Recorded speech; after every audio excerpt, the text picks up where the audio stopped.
दोस्तों good morning. क्या हाल चाल है। चलिए आज की टॉपिक हम लोग स्टार्ट करते हैं।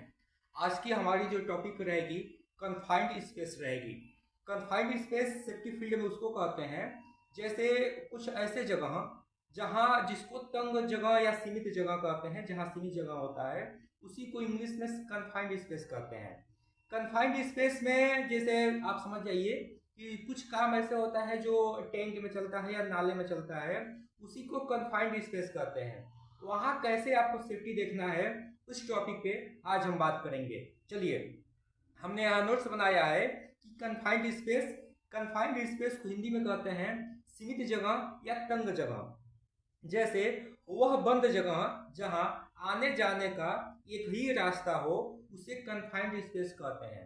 यानी ऐसा बंद जगह जहां आने जाने का एक ही रास्ता हो उसे ही कन्फाइंड स्पेस कहा जाता है। कन्फाइंड स्पेस में काम करने का कुछ कंडीशन होता है। जैसे जो लेबर कन्फाइंड स्पेस में काम करते हैं उनके लिए कुछ कंडीशन रखा गया है। पहला कंडीशन है इसका जो परमिट होता है वो 45 मिनट का होता है। जब आप कन्फाइंड स्पेस में काम कराते हैं उसका जो परमिट होता है वो 45 मिनट का ही होता है। अगला दिया है इसमें टॉक्सिक गैस या 10 एल का फुल फॉर्म होता है लोअर एक्सप्लोजिव लिमिट से कम होनी चाहिए।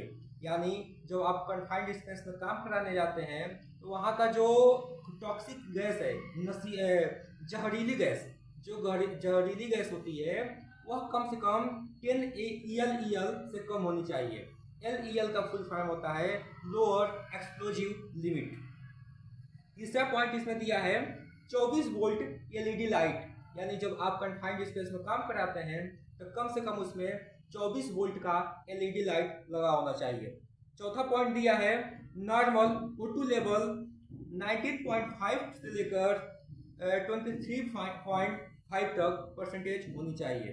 यानी कन्फाइंड स्पेस में जब आप काम कराते हैं तो उसमें जो नॉर्मल गैस होता है वो नॉर्मल O2 गैस जो होता है, जो नॉर्मल ऑक्सीजन गैस होता है वो कम से कम 19.5 से लेके परसेंटेज 23.5 तक होना चाहिए। और यह जो 19.5 से 23.5 तक बोले हैं यह ओसा द्वारा निर्धारित मानक है। जो ओसा है वह उसके द्वारा निर्धारित मानक है। अब देखिए साइड पर ऑक्सीजन लेवल यानी O2 लेवल चेक करने के लिए ऑक्सीमीटर का यूज करते हैं। साइड पर जब आप लोग जाइए काम कराने से पहले जहाँ वहाँ पे जब आप लोग ऑक्सीजन लेवल चेक करेंगे वह ऑक्सीमीटर के द्वारा चेक किया जाता है। अब देखिए जो कन्फाइंड स्पेस होता है वो दो टाइप का होता है। पहला होता है non permit required confined space. पहला होता है non permit required confined space जिसमें परमिट की रिक्वायर्ड नहीं होती है। दूसरा होता है permit required confined space. Permit required confined space, इसमें परमिट की आवश्यकता होती है। अब देखिए दिया है रिक्वायर्ड इक्विपमेंट। जब आपने कन्फाइंड स्पेस में काम कराने के लिए जाते हैं उस टाइम पे कुछ इक्विपमेंट आपको चाहिए। वो देखिए पहला दिया है गैस डिटेक्टर। जैसे वहाँ गैस को डिटेक्ट करने वाला एक मानक आपके पास एक मशीन होना चाहिए जिससे मालूम चले कि वहाँ पे कौन कौन सा गैस है अवेलेबल है। दूसरा दिया है वेंटिलेशन, आपको आपके साथ वेंटिलेशन की व्यवस्था होनी चाहिए। तीसरा दिया है पीपीज आप लोग जानते ही हैं, पीपीज का व्यवस्था होना चाहिए। चौथा दिया है वॉकी टॉकी क्यों इसमें यूज किया जाता है, एक कन्फाइंड स्पेस गेट के बाहर आदमी रहता है सेफ्टी वाला और एक जो अंदर काम करते हैं लोग, दोनों के साथ जो वार्तालाप है अच्छे से हो सके। दूसरा दिया है रेस्क्यू टीम।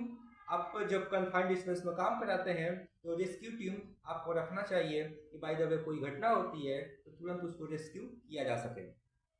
अब देखिए सबसे मेन पॉइंट कन्फाइंड स्पेस में जब आप लोग काम कराते हैं तो क्या कीजिए, कन्फाइंड स्पेस में जब काम फाइनल हो जाए, समाप्त हो जाए, आप परमिट को क्लोज कर दीजिए।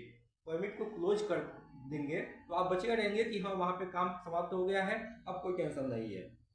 अब देखिए कन्फाइंड स्पेस का कुछ एग्जाम्पल देख लीजिए आप लोग। एग्जाम्पल में हमने पहला लिया है नाला, जो नाला हो गया, दूसरा दिया है पाइपलाइन, तीसरा हो गया टैंक बोल दीजिए, कंटेनर बोल दीजिए, चौथा हो गया गड्ढा।